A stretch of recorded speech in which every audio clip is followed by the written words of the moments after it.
বেতন বৈষম্য আর বাড়ি ভাড়া ভাতার চরম সংকটের এই আগুন সময়ে সরকারি কর্মকর্তা কর্মচারীদের জন্য এবার কি বার্তা দিচ্ছে প্রধান উপদেষ্টার কার্যালয়, নাকি আন্দোলনের ধাক্কায় ওলটপালট হতে যাচ্ছে সব হিসাব নিকাশ? আজ আমরা ব্যবচ্ছেদ করব এই বিশাল পে স্কেল রিপোর্টের প্রতিটি পাতা এবং দেখব নতুন পেনশন গেজেটকে ঘিরে কিভাবে বদলে যাচ্ছে সাধারণ মানুষের ট্যাক্সের টাকার হিসাব। ২০ সালের পর দীর্ঘ এক দশক পার হয়ে গেলেও নতুন কোনো পূর্ণাঙ্গ বেতন স্কেল দেওয়া হয়নি। বাজারে চাল, ডাল, তেল আর ওষুধের দাম যখন আকাশচুম্বী, তখন পুরনো স্কেলে সংসার চালানো শুধু কঠিন নয়, রীতিমতো অসম্ভব হয়ে পড়েছে। পে কমিশনের প্রধান জাকির আহমেদ খান যখন তাদের দীর্ঘ প্রতীক্ষিত নবম পে স্কেলের খসড়া রিপোর্টটি প্রধান উপদেষ্টার দপ্তরে জমা দেন, তখন থেকেই কর্মচারীদের মনে ক্ষোভ আর আশার আলো দুই দানা বাঁধতে শুরু করে। এই প্রস্তাবিত নবম পে স্কেলের মূল কাঠামোতে সরকারি কর্মকর্তা কর্মচারীদের জন্য সর্বোচ্চ ১৪২% পর্যন্ত বেতন বৃদ্ধির সুপারিশ করা হয়েছে। সর্বনিম্ন ২০তম গ্রেডের একজন কর্মচারীর মূল বেতন বর্তমান কাঠামোতে মাত্র ৮,২৫০ টাকা। নতুন প্রস্তাবনায় তা বাড়িয়ে সরাসরি ২০,০০০ টাকা করার সুপারিশ করা হয়েছে। অর্থাৎ নিম্ন আয়ের কর্মচারীদের বেসিক বা মূল বেতন এক ধাক্কায় বাড়বে প্রায় ১০০ থেকে ১৪২%। আর ঢাকা শহরের সব ভাতা মিলিয়ে এই ২০তম গ্রেডের একজন কর্মী হাতে পাবেন প্রায় ৪২,০০০ টাকা। অন্যদিকে সরকারের সর্বোচ্চ পদমর্যাদার প্রথম গ্রেডের কর্মকর্তাদের মূল বেতন বর্তমানের ৭৮,০০০ টাকা থেকে বাড়িয়ে করার প্রস্তাব দেওয়া হয়েছে ১,৬০,০০০ টাকা। টোটাল গ্রেড সংখ্যা আগের মতোই ২০টি রাখা হলেও সর্বোচ্চ ও সর্বনিম্ন বেতনের অনুপাত নির্ধারণ করা হয়েছে ১:৮। এছাড়া উৎসব ভাতা এবং বৈশাখী ভাতা ২০% থেকে বাড়িয়ে ১,৫০,০০০ করার দাবি জানানো হয়েছে এই খসড়ায়। এই নতুন পে স্কেল পুরোপুরি বাস্তবায়ন করতে সরকারের অতিরিক্ত প্রায় ১,০৬,০০০ কোটি টাকার প্রয়োজন।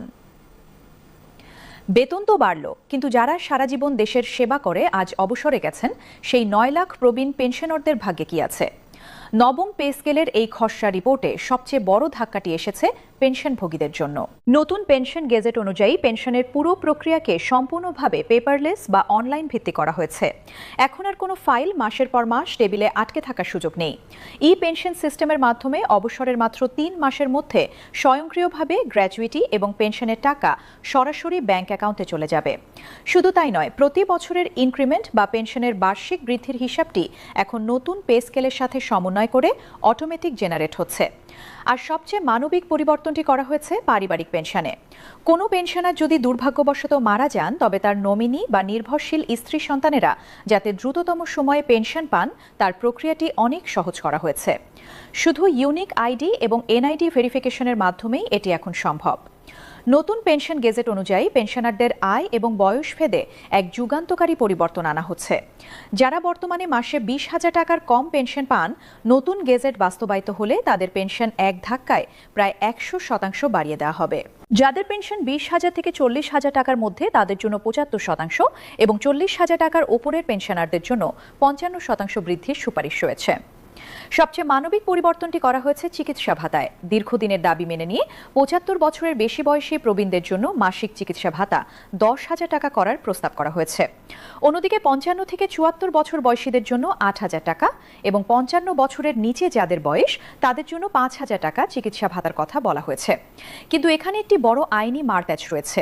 একদিকে সরকারি কর্মচারীরা নতুন পে স্কেলের জন্য লড়ছেন, অন্যদিকে স্বায়ত্তশাসিত ও নতুন নিয়োগপ্রাপ্তদের ক্ষেত্রে সরকার কন্ট্রিবিউটরি স্কিম চাপিয়ে দেওয়ার চেষ্টা করছে। আমলারা বলছেন এটি দেশের অর্থনীতির ভবিষ্যৎ সুরক্ষার জন্য দরকার, কিন্তু কর্মচারীদের দাবি এটি তাদের আজীবন অর্জিত অধিকার কেড়ে নেওয়া শামিল। তবে দেশের সিংহভাগ মানুষ তো সরকারি চাকরি করেন না, তাহলে তাদের উপায় কি? ঠিক এই অভাবটি পূরণ করতেই জাতীয় পেনশন কর্তৃপক্ষের এই সর্বজনীন পেনশন স্কিম। ২০২৬ সালের আপডেটে সরকার সাধারণ মানুষের সুবিধার কথা চিন্তা করে মুনাফার হার পুনর্বিন্যাস করেছে। আপনি যে পেশারই হন না কেন, ১৮ থেকে ৫০ বছরের মধ্যে হলে আপনার জন্য নির্দিষ্ট স্কিম রয়েছে। প্রবাস স্কিমে আমাদের রেমিটেন্স যোদ্ধারা বৈদেশিক মুদ্রায় টাকা জমিয়ে এই স্কিমে যুক্ত হতে পারে এবং এর বিপরীতে সরকার ঘোষিত বিশেষ নগদ প্রণোদনা বা বোনাস সরাসরি তাদের অ্যাকাউন্টে যোগ হচ্ছে। প্রগতি স্কিম বেসরকারি খাতের চাকরিজীবীদের জন্য তৈরি। ২০২৬ সালের নতুন নিয়মে আউটসোর্সিং বা চুক্তিভিত্তিক কর্মীদেরও এই প্রগতি স্কিমের আওতায় আনার সিদ্ধান্ত নেওয়া হয়েছে। সুরক্ষা স্কিম মূলত আমাদের ফ্রিল্যান্সার, ব্যবসায়ী, দোকানদার কিংবা কৃষক ভাইদের জন্য, যাদের আয়ের নির্দিষ্ট কোনো চাকা নেই।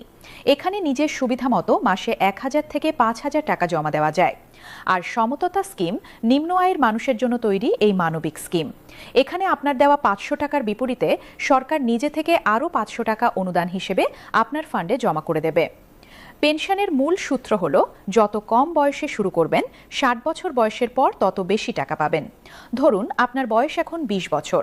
আপনি যদি প্রতি মাসে ৫,০০০ টাকা করে জমিয়ে যান, তবে ৬০ বছর বয়স হওয়ার পর থেকে মৃত্যুর আগ পর্যন্ত প্রতি মাসে নিশ্চিত ১,৪৬,০০০ টাকা করে আজীবন পেনশন পাবেন। আর আপনার বয়স যদি ৩০ বছর হয় এবং আপনি মাসে ৩,০০০ টাকা করে জমান, তবে ৭ বছর বয়সের পর প্রতি মাসে প্রায় ৩৭,৩৯৮ টাকা করে আজীবন পেনশন পাওয়ার সুবর্ণ সুযোগ রয়েছে। সবচেয়ে বড় প্লাস পয়েন্ট হলো, এই মাসিক পেনশনের টাকার উপর সরকারকে কোনো ইনকাম ট্যাক্স বা আয়কর দিতে হবে না। এটি সম্পূর্ণ করমুক্ত। এমনকি জমার বিপরীতে আপনি কর রেয়াত বা ট্যাক্স রিবেটও পাবেন। অনেক সময় মানুষের মনে ভয় থাকে, সরকার যদি বদলে যায় বা দেশ যদি কোনো সংকটে পড়ে, তবে আমাদের জমানো টাকা কি মার যাবে? এই ভয়টি দূর করতেই এশিয়ান ডেভেলপমেন্ট ব্যাংক এডিবি সর্বজনীন পেনশন ব্যবস্থাকে আরও শক্তিশালী ও আধুনিক করতে $100 মিলিয়ন ঋণ সহায়তার বড় প্রজেক্ট অনুমোদন করেছে। এই টাকা দিয়ে পেনশন ব্যবস্থার সাইবার সিকিউরিটি ও প্রযুক্তিগত সক্ষমতা বহুগুণ বাড়িয়ে দেওয়া হচ্ছে। যেহেতু এটি সরাসরি আইন দ্বারা পাশ হওয়া এবং রাষ্ট্রীয় গ্যারান্টিযুক্ত, তাই এখানে সাধারণ কোনো ব্যাংকের মতো দেউলিয়া হওয়ার বা টাকা হারানোর 1% ঝুঁকিও নেই। এছাড়া আপনার আপৎকালীন প্রয়োজনে আপনি আপনার জমানো টাকার সর্বোচ্চ 50% পর্যন্ত লোন বা ঋণ হিসেবে তুলে নিতে পারবেন। এই ডিজিটাল যুগে পেনশন স্কিমে যুক্ত হওয়ার জন্য আপনাকে কোনো অফিসে গিয়ে লাইনে দাঁড়াতে হবে না। সরাসরি জাতীয় পেনশন কর্তৃপক্ষের অফিসিয়াল পোর্টাল upension.gov.bd তে চলে যান। আপনার এনআইডি নম্বর, জন্ম তারিখ এবং সচল মোবাইল নম্বর দিয়ে ওটিপি ভেরিফাই করুন।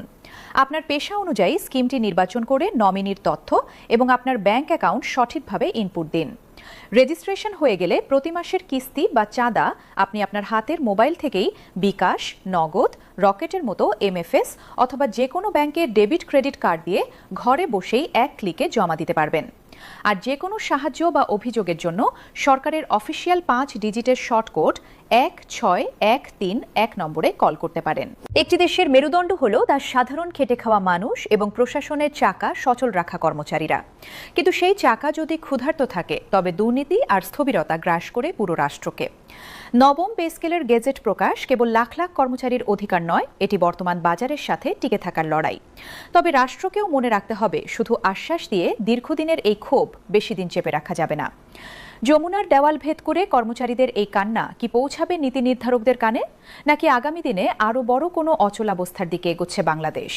এই মুহূর্তে বাংলাদেশের লক্ষ লক্ষ অবসরপ্রাপ্ত সরকারি কর্মচারী এবং তাদের পরিবারের সামনে একটাই বড় প্রশ্ন ঘুরছে, পেনশন গেজেট কি আসলেই জুন মাসে প্রকাশিত হবে? এই প্রশ্নটা এখন শুধু কৌতূহলের বিষয় নয়, এটা কোটি মানুষের জীবন জীবিকার সাথে সরাসরি জড়িত। আসুন আজকে এই বিষয়টা একেবারে গোড়া থেকে বোঝার চেষ্টা করি। সর্বশেষ আপডেট পেয়েছি, এখন সম্পূর্ণ স্ক্রিপ্ট লিখে দিচ্ছি। এই মুহূর্তে বাংলাদেশের লক্ষ লক্ষ সরকারি কর্মচারী এবং 9 লাখেরও বেশি অবসরপ্রাপ্ত পেনশনভোগীর মনে একটাই প্রশ্ন ঘুরছে, পেনশন গেজেট কি জুন মাসেই আসছে? নবম পে স্কেলের আওতায় পেনশনের নতুন হার কি এবার সত্যিই বাস্তবে রূপ নেবে, নাকি এটাও আরেকটি প্রতীক্ষার গল্পে পরিণত হবে? আজকে এই বিষয়টা একদম গোড়া থেকে সর্বশেষ আপডেট সহ বিস্তারিতভাবে বলার চেষ্টা করব। প্রথমে বলি সবচেয়ে বড় খবরটা। ডেইলি স্টার সহ একাধিক বিশ্বস্ত সংবাদ মাধ্যমের তথ্য অনুযায়ী অর্থমন্ত্রী আমির খসরু মাহমুদ চৌধুরী নিজে বলেছেন, আগামী 1 জুলাই থেকে নতুন পে স্কেল চালু হচ্ছে। তিনি বলেছেন, আমরা নিশ্চিতভাবে 1 জুলাই থেকে নতুন পে স্কেল চালু করছি, তবে সরকারের আর্থিক সক্ষমতার বিষয়টিও বিবেচনায় রাখতে হচ্ছে। এটা একটা বড় কথা, কারণ এর আগে সরকারের পক্ষ থেকে এত স্পষ্ট করে কিছু বলা হয়নি।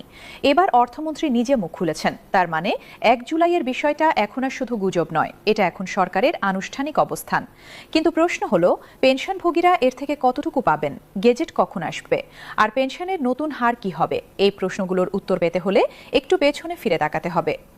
নবম পে কমিশন গঠিত হয়েছিল গত বছর জুলাই মাসে। সাবেক অর্থ সচিব জাকির আহমেদ খানের নেতৃত্বে এই কমিশন গঠন করা হয়। কমিশনকে 6 মাসের মধ্যে রিপোর্ট জমা দিতে বলা হয়েছিল। সেই মতো কমিশন তাদের সুপারিশ সরকারের কাছে জমা দিয়েছে এবং সেই সুপারিশে পেনশনভোগীদের জন্য যা বলা হয়েছে সেটা জানলে অনেকের চোখ আনন্দে ভিজে যেতে পারে। পে কমিশনের সুপারিশ অনুযায়ী যেসব পেনশনভোগী মাসে 20,000 টাকার কম পেনশন পান তাদের পেনশন প্রায় দ্বিগুণ হয়ে যাবে। যারা 20,000 থেকে 40,000 টাকার মধ্যে পেনশন পান তারা পাবেন 75% বৃদ্ধি, আর যারা 40,000 টাকার বেশি পেনশন পান তাদের পেনশন বাড়বে 55%। এই সংখ্যাগুলো মাথায় রাখুন, কারণ এটাই হলো পুরো বিষয়টার কেন্দ্রবিন্দু। একজন অবসরপ্রাপ্ত চতুর্থ শ্রেণীর কর্মচারী যিনি হয়তো মাসে 8 থেকে 10,000 টাকা পেনশন পাচ্ছেন, তার পেনশন দ্বিগুণ হওয়া মানে তার জীবনের সত্যিকারের একটা পরিবর্তন আসবে। বাজার করতে পারবেন, ওষুধ কিনতে পারবেন, সন্তানের কাছে হাত পাততে হবে না প্রতি মাসে। কিন্তু এই স্বপ্নটা বাস্তবে